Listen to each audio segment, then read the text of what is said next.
Halos lahat ay nagtatanong doon sa aming bayan, sa gitnang kanluran na aking pinagmulan. Sila'y nalilito, ba't daw ako nagkaganito? Kung ano ang dahilan, ako lang ang nakakaalam.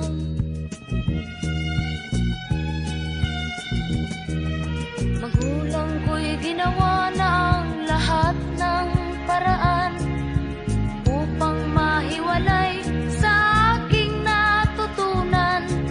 Subalit iniwan ko ang ibinigay na karangyaan. Kung ano ang dahilan, ako lang ang nakakaalam.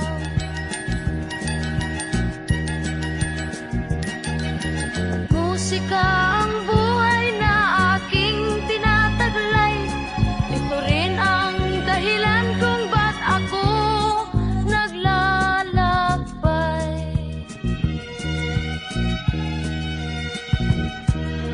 Kaya ngayon ako'y narito upang ipaalam na di ako nagkamali